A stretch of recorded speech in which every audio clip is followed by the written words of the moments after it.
संबित पात्रा ने हाल ही में कहा कि भगवान जगन्नाथ मोदी के भक्त हैं। सही सुना आपने दोस्तों, भगवान को ही मोदी का भक्त बना दिया।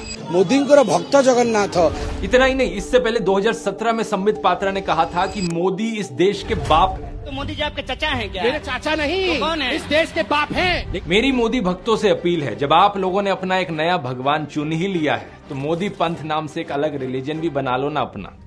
बीजेपी की बड़बोले प्रवक्ता और अपने बयानों को लेकर के चर्चा में बने रहने वाले संबित पात्रा ने हिंदू धर्म का अपमान किया है और उन्होंने बता दिया कि भगवान जगन्नाथ जो हैं वो मोदी के भक्त हैं। आप देख रहे हैं कि संबित पात्रा मोदी भक्ति में इतना ज्यादा डूब गए हैं कि वो भगवान जगन्नाथ को मोदी जी के भक्त बता रहे हैं। लेकिन ताज्जुब मुझे संबित पात्रा पे नहीं हुई, ताज्जुब मुझे उन हिंदूवादी संगठनों पे हुई जिनकी भावनाएं लगातार आहत पिछले 10 सालों में कई बार हुई है। उन धर्म रक्षकों के तरफ से कोई प्रतिक्रिया नहीं आई है जो लगातार कहते थे कि हिंदू धर्म खतरे में है। अगर संबित पात्रा की ही तरह अगर किसी कांग्रेस पार्टी के नेता ने इस तरह का बयान दे दिया होता तो तमाम हिंदूवादी संगठन, चाहे वो बजरंग दल हो, चाहे वो वीएचपी हो, करणी सेना हो या अन्य संगठन हो, अभी सड़कों पे उतर गए होते और पूरे देश में हंगामा मचा के रख दिया होता। लेकिन अभी सब खामोश है क्योंकि संबित पात्रा भारतीय जनता पार्टी से आते हैं और तमाम तथाकथित हिंदूवादी संगठन जो है वो भगवान की भक्ति कम करते हैं, वो भाजपा की भक्ति में ज्यादा डूबे नजर आते हैं। इसलिए देश की जनता उन्हें अंधभक्त बुलाती है। लेकिन ताज्जुब मुझे हिंदूवादी संगठनों पे नहीं हो रहा है, बल्कि ताज्जुब मुझे देश की टेलीविजन मीडिया पे हो रहा है। अगर इसी तरह का बयान किसी विपक्षी पार्टी के नेता ने दे दिया होता तो अभी दरबार सज गया होता गोदी मीडिया का और लगातार वहां पर डिबेट शुरू हो गया होता कि कैसे कांग्रेस पार्टी ने, विपक्ष के नेताओं ने इस तरह का बयान दिया, हिंदू धर्म के खिलाफ है विपक्ष की पार्टियां। लेकिन अभी सब खामोश है। अभी अंजना ओम कश्यप गहरी नींद में सोई हुई है, अमीश देवगन को तो कुछ पता ही नहीं है, अमन चोपड़ा का पाठशाला भी बंद है। ये तमाम दलाल पत्रकार जो विपक्ष पार्टी को कोसते हैं कि वो हिंदू विरोधी हैं, वो आज खामोश है और अपनी दलाली का परिचय पूरी जनता को खुलेआम दिखा रहे हैं कि हम चाहे कुछ भी हो जाए, हम भारतीय जनता पार्टी के ऊपर सवाल खड़ा नहीं करेंगे। लेकिन दूसरी तरफ इन तमाम गोदी मीडिया चैनल्स के खिलाफ, इन तमाम हिंदूवादी संगठनों के खिलाफ अकेला मोर्चा खोल के किसी ने रखा है तो वो ध्रुव राठी ने रखा है। ध्रुव राठी ने एक्सपोज करके रख दिया संबित पात्रा को, भारतीय जनता पार्टी को और उन तथाकथित हिंदू हितैषी लोगों को जो कहते हैं कि हिंदू धर्म के लिए हम बड़ी बड़ी कुर्बानियां दे सकते हैं। उन लोगों को एक्सपोज करके रख दिया ध्रुव राठी ने और सवाल खड़ा किया कि बार बार slip of tongue Bharatiya Janata party के नेताओं से क्यों होता है। और स्लिप ऑफ टंग अगर माना जाए तो वो एक बार हो सकता है, 2 बार हो सकता है, लगातार कैसे हो सकता है। ध्रुव राठी ने बखिया उधेड़ के रख दी संबित पात्रा की और उन लोगों की जिन लोगों की भावनाएं छोटी छोटी बातों पर आहत हो रही थी पिछले 10 सालों में। लेकिन संबित पात्रा के बयान के बाद उनकी भावनाएं आहत नहीं हुई है। ध्रुव राठी ने क्या कहा है वो आप एक नजर देख लीजिए।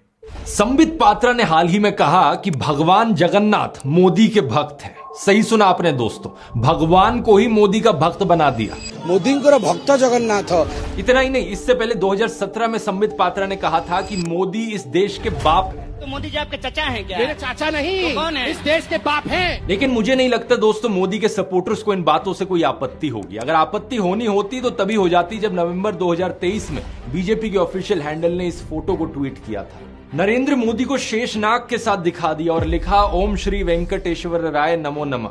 आपत्ति होनी होती तो तभी हो जाती जब बीजेपी कर्नाटका ने इस फोटो को ट्वीट किया था और बीजेपी नेता शोभा करंदलाजे ने इस फोटो को ट्वीट किया था जिसमें नरेंद्र मोदी को भगवान राम से भी बड़ा दिखा दिया।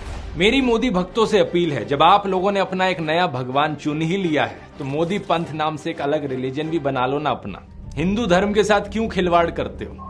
दूसरी पॉलिटिकल पार्टीज हंगामा करती हैं तो बीजेपी वाले इन ट्वीट्स को डिलीट करते हैं। अब संबित पात्रा ने भी इस वीडियो को लेकर कहा कि जुबान फिसल गई थी, मुझे माफ कर दो। लेकिन सोचने वाली बात यह है कि क्या ये वाकई एक स्लिप ऑफ टंग है। जुबान एक बार फिसलती है, ये नहीं कि बार बार जुबान फिसलती रहे और बार बार आप लोग नरेंद्र मोदी को भगवान से बड़ा बनाते रहो। बार बार आप लोग ये कहते रहो कि नरेंद्र मोदी तो देश के बाप। तो आपने ध्रुव राठी को सुना होगा और ध्रुव राठी ने बताया कि ये कोई पहली बार ऐसा नहीं हुआ है कि भारतीय जनता पार्टी के किसी नेता ने ऐसा बयान दिया हिंदू धर्म को लेकर के जिसको लेकर के विवाद खड़ा हो गया। इससे पहले कई बार ऐसे मौके आए हैं जब भारतीय जनता पार्टी ने हिंदू धर्म का अपमान किया, हिंदू भगवानों का अपमान किया, तब भी जो उनके 2 कौड़ी के अंधभक्त थे वो खामोश रहे। आपको याद है बंगाल में जब विधानसभा चुनाव हो रहे थे उस वक्त भी भारतीय जनता पार्टी के बंगाल के एक उम्मीदवार दिलीप घोष ने भगवान दुर्गा को लेकर के क्या अपमानित बातें की थी। उस वक्त भी भारतीय जनता पार्टी खामोश रही, तथाकथित हिंदूवादी संगठन खामोश रहे और आज भी खामोश है। इनकी भावनाएं तभी तभी आहत होगी जब कोई मुस्लिम व्यक्ति इस तरह का स्टेटमेंट दे दे या फिर विपक्ष के नेता इस तरह का स्टेटमेंट दे, तब इनकी भावनाएं आहत होगी और पूरे देश में हंगामा होगा। साथ ही साथ गोदी मीडिया भी तभी सवाल खड़ा करेगी जब विपक्ष के नेता इस तरह का बयान देंगे, वरना गोदी मीडिया जो है वो दलाली भरा प्रोग्राम करते रहेगी भाजपा के पक्ष में। संबित पात्रा का जैसे ये बयान आया, सोशल मीडिया पे लोग तीखी प्रतिक्रिया दी और सोशल मीडिया पे देखिए लोग क्या लिख रहे हैं। एक व्यक्ति हैं विक्रम नाम के, ये लिखते हैं, खुद को भगवान से बड़े समझने लगे हैं, अडानी पाउडर का ओवरडोज हो गया है क्या। जबकि अंकित यादव लिखते हैं, संबित पात्रा ने अपनी तो मुश्किलें बढ़ाई है, साथ ही साथ पूरी बीजेपी का विरोध हो गया है उड़ीसा में। भक्ति करना अच्छी बात है, अंधभक्ति घातक है। बिल्कुल सही कहा अंकित यादव ने कि भक्ति अपनी जगह पर सही है, लेकिन अगर अंधभक्ति में लोग डूब जाएं तो उसका नतीजा कुछ इस प्रकार का देखने को मिलता है जो संदीप पात्रा ने बयान दिया है। अब आपकी बारी है साथियों, ये वीडियो उन लोगों तक पहुंचाएं जिनकी भावनाएं पिछले 10 सालों में कई बार आहत हुई है और आज वो खामोश क्यों हैं। उनसे सवाल करें कि संबित पात्रा पर वो खामोश क्यों हैं, क्यों वो मांग नहीं कर रहे कि भारतीय जनता पार्टी जो है संबित पात्रा को पार्टी से निकाले।